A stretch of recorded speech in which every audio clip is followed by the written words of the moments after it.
damai sejahtera yang daripada Allah yang melampaui dan segala akal dan pikiran, kiranya beserta dengan saudara-saudara sekalian. Amin. Shalom. Saudaraku yang dikasihi oleh Tuhan kita Yesus Kristus, sebelum kita mendengarkan firman Tuhan yang telah dipersiapkan oleh hamba-Nya, kami lebih dahulu memberikan firman Tuhan ini untuk menyerahkan Alkitab sebagai akidah pikiran kita dengan membaca Yeremia 29 ayat 11. Jikalau boleh kita membacanya bersama-sama dua ayat. Sebab aku ini mengetahui rancangan-rancangan apa yang ada padamu, naik Tuhan. Demikianlah firman Tuhan, yaitu rancangan damai sejahtera dan bukan rancangan kecelakaan, untuk memberikan kepadamu hari depan yang penuh harapan. Ya, terima kasih. Saya baca sendiri dulu. Sebab aku ini mengetahui rancangan-rancangan apa yang ada padaku mengenai kamu, demikianlah firman Tuhan, yaitu rancangan damai sejahtera dan bukan rancangan kecelakaan, untuk memberikan kepadamu hari depan yang penuh dengan harapan. Saudaraku yang dikasihi oleh Tuhan, Tuhan menjamin hidup kita ini bukan hanya untuk hari ini dan esok, tapi masa depan kita ini sepenuhnya ada dalam jaminan Tuhan. Karena rancangan Tuhan atas hidup orang percaya sungguh sebenarnya teramat indah. Jadi janji firman Tuhan tentang jaminan masa depan ini Tuhan mau sampaikan melalui firman ini. Pertama alamatnya itu adalah kepada bangsa Israel yang pada saat itu terbuang, yang namanya di kota Babel. Semua orang buangan yang diangkut dalam pembuangan dari Yerusalem ke Babel, dan orang-orang yang berada dalam pembuangan itu secara logika sebenarnya mustahil memiliki masa depan yang lebih baik lagi ketika mereka dipenjara, ketika mereka ditawan dari kampungnya, mereka ditawan, dibawa dan dibuang ke pembuangan Babel, yang di situ mungkin secara logika mereka tidak lagi mendapatkan harapan-harapan yang baru, yang mungkin mereka juga tidak akan bisa lagi bertemu dengan keluarga, anak dan saudara. Tetapi hari ini melalui Nabi Yeremia yang telah ditetapkan oleh Tuhan untuk menyampaikan kabar sukacita, untuk mengembalikan semangat orang-orang yang terbuang itu karena dosa mereka. Hari ini Tuhan berkata, Tuhan mengatakan di tengah-tengah situasi seperti itu, di tengah-tengah yang tidak ada harapan, Tuhan datang dengan janji firman-Nya yang menguatkan. Ini menunjukkan bahwa Tuhan tahu pergumulan mereka yang terbuang itu, dan tak pernah lupa akan janji-janjinya kepada bangsa Israel. Sekali lagi saya baca, sebab aku ini mengetahui rancangan-rancangan apa yang ada padamu mengenai kamu. Tuhan tahu apa rancangan-rancangan yang terbaik untuk kamu hari ini. Demikian firman Tuhan. Dan apa rancangan itu? Shalom, damai sejahtera. Dia mendatangkan kedamaian, bukan lagi kecelakaan seperti yang kita alami karena cilaka, makanya kita ada. Tetapi hari ini Tuhan, di tengah-tengah situasi seperti itu, di tengah-tengah keputusasaan kita itu, hari ini Tuhan berbicara sekali bahwa Tuhan akan memberikan rancangan damai sejahtera, bukan kecelakaan. Amin. Amin. Amin. Oleh karena itu Bapak, saudara yang tegas, seberat apapun pergumulan kita saat ini, Tuhan tidak pernah meninggalkan. Ia tidak pernah terlelap dan tertidur. Tuhan tahu apa yang kita perlukan. Tuhan memberikan perintah kepada bangsa Israel yang pada akhirnya janji itu akan mereka terima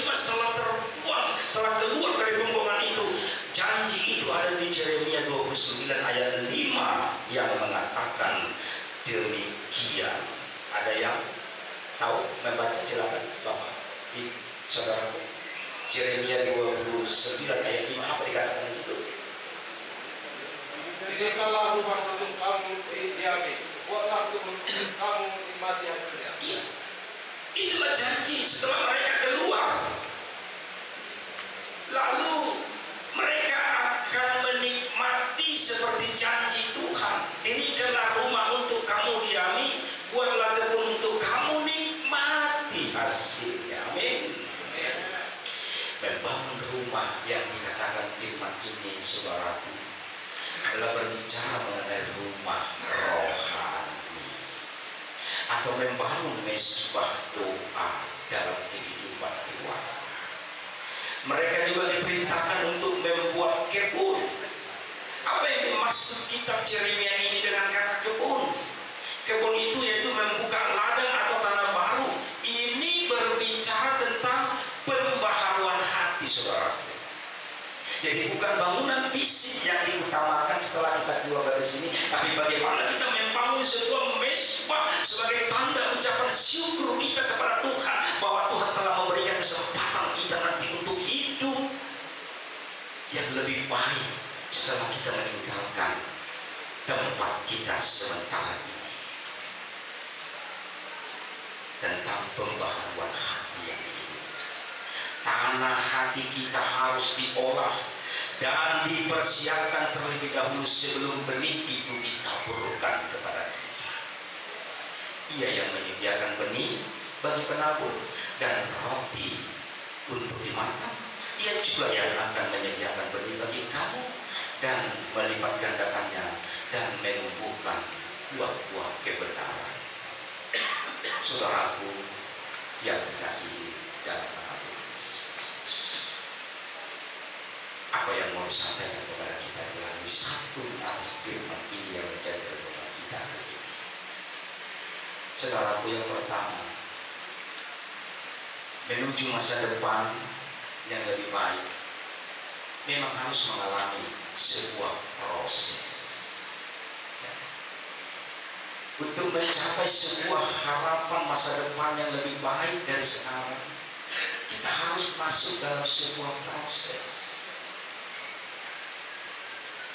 Tidak ada orang di sini lahir langsung berkumis, ada? Tidak ada.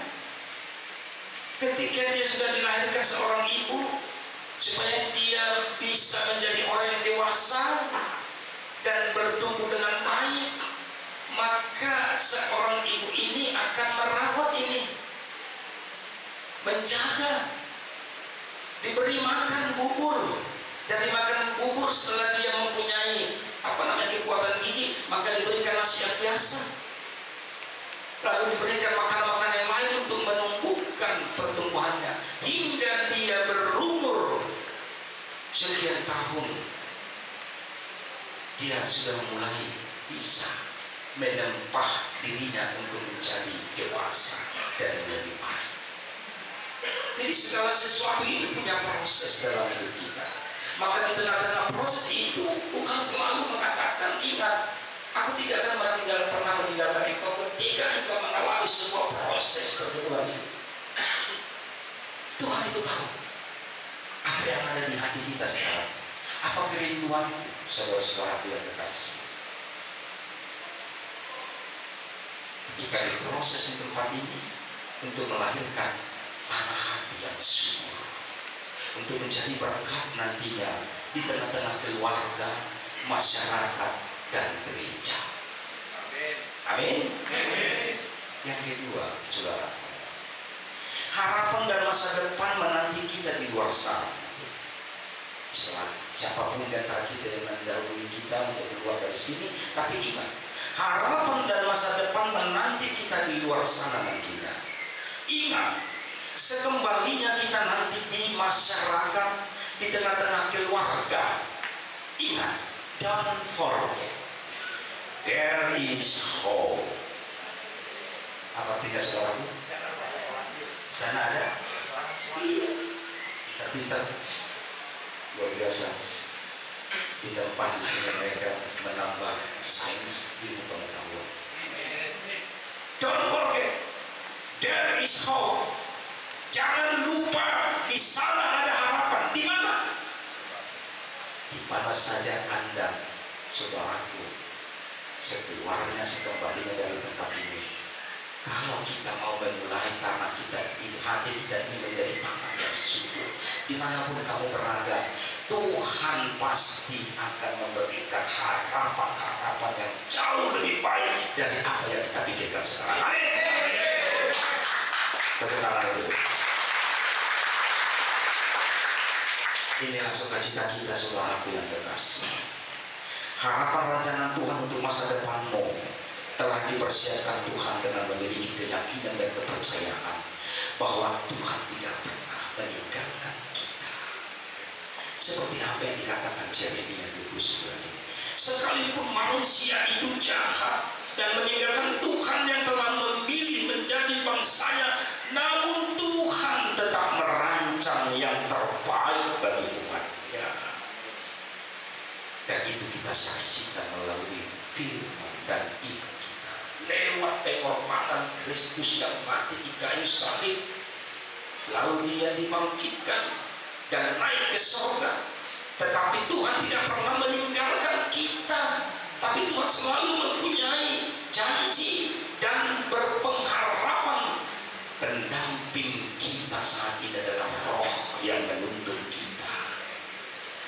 Maka saudara yang kekasih, hari ini kita diingatkan, kalau kita mau mencapai there is hope, keluar dari sini, maka jangan salibkan Kristus kedua kali dengan mencintai kejahatan, namun bencilah kejahatan itu dengan hidup dalam terang Allah. Karena apa?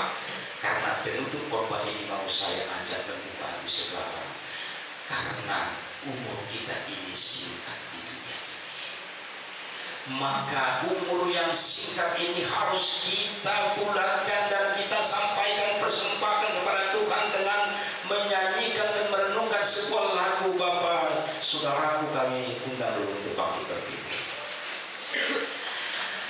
Hidup kita ini singkat, maka pakailah hidup ini untuk menjadi kesempatan yang baik. Tanamlah hatimu menjadi tanah yang subur nantinya, supaya kita selalu berpengharapan dalam Tuhan. Hidup ini adalah kesempatan. Hidup ini untuk melayani Tuhan. Jangan sia-siakan waktu yang Tuhan beri. Hidup ini harus jadi berkah.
berdoa.